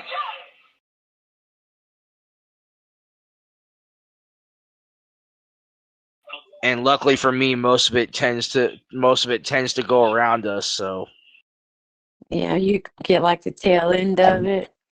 That's what we call it, the tail end of it. yeah, pretty much. Yeah, what I like to see is that one person is praying and being heard by Yah, and basically saves everyone from such destruction that is sometimes happening. I mean, when Yes. Yes. tornadoes are Mm. going around, it's like it's bad. I've never experienced a tornado personally, but I've experienced severe storms as such, and yeah, I'm always praying, and we have been fine till now. So I'm hoping it continues. So I'm still praying. Yes. Can y'all hear me now? Yeah. Yes, Okay, we I'm not do. going to You even said attempt to read any more of the articles that I was going to try to. Apparently, that's what's causing my service to mess up by looking at articles, trying to read them. But Yeah. the only thing I really had left to say about it is a few months ago, I found out that the Mississippi Library Association have been collecting and destroying old books. It was Yes. never like generally publicized or anything like that. They're doing it in secret. And I found this out. Well, I was asked if I wanted any of these books, and I said, yeah, every single one of them. And a few weeks went by, Hey, wait a and I minute. hadn't heard anything. And when I asked about it, I was told that I was not allowed to get any of those books. That they were not allowed to give them out to the public. I even offered to buy them, and they can't even sell them. They have to destroy them. They have to be sent to Jackson and destroyed. Wait. Say that. Say this again. I've clearly understood you, but just say it again so we all can Who understand. is making them burn them, Anthony? Yeah, exactly. Now, that I don't who do know. you think? It's the government. It's not. It's Yeah, not the that's all states. I It's like the to think government. of. Yeah, They don't. It's always been the government. They've always been behind the whole burning of the books thing. You've even heard them say the quiet part out loud. I mean, just watch Fox News. They say it all the time that they're burning books and stuff. You know, you don't hear Joe Biden trying to defend that. He's always taught. You know, even the shooting the other day at the Christian school. The first thing Joe Biden said was he started talking about chocolate chip ice cream instead of even getting down to the point of just talking about the daggone situation. You know, despite the fact that nobody wanted to see the body cam footage of the shooter getting gunned down in cold blood like that because it was pretty brutal. But somebody thought it okay to go and put the body cam footage on YouTube for whatever reason. Yeah, and he pointed out that I'm joking. I'm joking, by the way. I'm joking. It's like, no, you son of a, you know exactly what you're talking about. You know what is going on. That's not cold blood, man. When you're sitting there shooting out a window at people and somebody shoots you, that's not being shot in cold blood. Yeah, but I mean, like there was No, but pretty much saying cold blood is murder. She was I'm not just saying. murdered. She was killed. I know. I'm just saying. Yes, it was self-defense, and yes, the officers were fired upon by the shooter because the body cam footage was put up on YouTube. Well, I'm just saying they could have left that off of YouTube because they didn't just shoot this person once. No, they ended up like there ended up not being very much left of the shooter by the time it was all done with. Like they shot the crap out of this person. Are you talking about the Ohio school shooting? No, the Christian school shooting that happened just a couple days ago. Oh, No, with the state. transgender uh, woman that did Yeah, this. Yeah, but when I looked at the footage, I was curious about the windows that had been cracked behind her, and this wouldn't have happened in the angle the first policeman was shooting her on. I mean, there has to be Dude. someone just Oh, had to be a No, sniper. no, who she had was to- no, hey, no, ripcord. She was shooting out that window. She yeah, broke she it. was shooting. Yeah, she busted the window out, was shooting out the window, and then when the officers came in and told her to drop her weapon, she refused, and she turned and aimed fire at them. And so the first shot didn't take her down, and she went to reach for her gun a second time, and like the main dude who was leading the special unit that they sent, because they didn't send in a SWAT unit, no. Like, the things that these guys were doing, this looked like some Black Ops type stuff. They didn't bring in no regular unit to do this. Like these guys were Oh, in okay. and these guys were in and out in like 4 minutes. Those look like Yeah, normal cops to me, man. yeah. They No, weren't. it It was came her out. who shot out It, all of the windows. it They came out look late. like normal cops with just clearing clearing training. They weren't doing nothing special. There wasn't nothing special there, man. Those look like normal cops that Okay, know how but to I'm clear trying roads. Yeah, to yeah. explain No. though, and you're not letting me. Thank you for watching, everybody. As you can probably see, sometimes our conversations don't go exactly as what was planned, and that's okay. That's what we're here for. We're here to talk about the things that are important, the things that are going on in this world today. But I wanted to end that video or that recording there. Perhaps we might cover these shootings at a later time. But thank you very much for watching. I hope you enjoyed. Please like, share, and subscribe, and hit the bell for notifications. Thank you all very much. Much love, many blessings, and shalom.